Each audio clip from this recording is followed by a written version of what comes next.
আসসালামু আলাইকুম রহমতুল্লাহ। আমার গোয়ালঘরের ফ্লোর ঢালাইয়ের কাজ চলতেছে।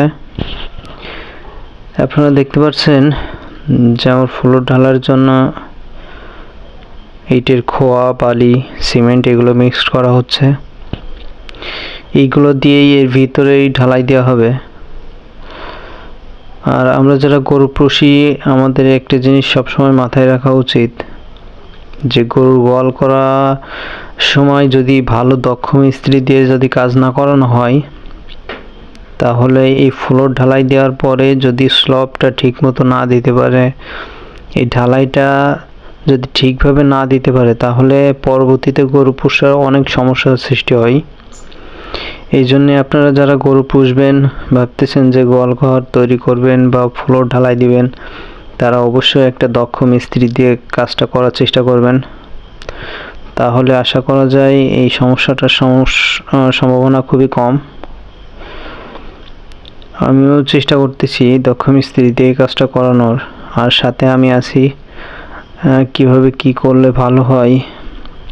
এটা আমি যতটুকু জানি আর কি, ততটুকু বলে দেওয়ার বা মিস্ত্রির থেকে ভালোভাবে কাজটা যেন হয়, সেই জিনিসটা বুঝে নেওয়ার জন্য আমি সাথে ছিলাম সবসময়। ইনশাল্লাহ আমার কাজটা মোটামুটি ভালোই হয়েছে। এই যে দেখতে পাচ্ছেন লাস্ট ফিনিশিংয়ের কাজটা চলতেছে।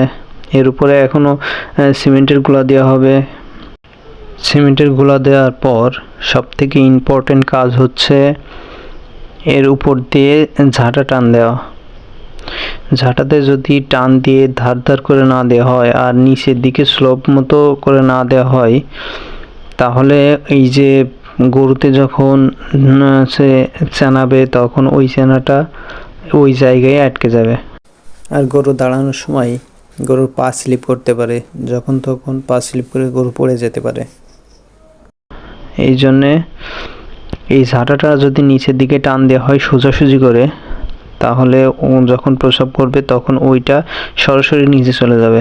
আর আপনারা দেখতে পাচ্ছেন যে আমার ঢালাইটা যথেষ্ট পরিমাণে স্লব দেওয়া আছে, যেন এখানে পানি জমার কোনো অপশন না থাকে। যদি পানি জমে থাকে তখন এই ফ্লোরটা দ্রুত নষ্ট হয়ে যাবে, গরুর থাকতেও সমস্যা হয়, বিভিন্ন ধরনের রোগ ব্যাধি হওয়ার সম্ভাবনা থাকে। এই জন্যই স্লব দেওয়ার চেষ্টা করবেন। আর এইটা যদি স্লব ঠিক মতো না দেওয়া হয়, তাহলে এই ফ্লোরটা করার কোনো মানেই হয় না, একদম বৃথা হয়ে যায়। এই জন্যই বলছিলাম যে যদি ফ্লোর ঢালাইয়ের কাজ করেন আপনারা কেউ, অবশ্যই দক্ষ মিস্ত্রি দিয়ে কাজ করাবেন। দক্ষ মিস্ত্রি দিয়ে কাজ করালে কাজটা আপনার সুন্দর হবে। আমার গোয়ালঘর আগে যখন আমি করছিলাম, তখন আমার একটা সমস্যা হয়েছে।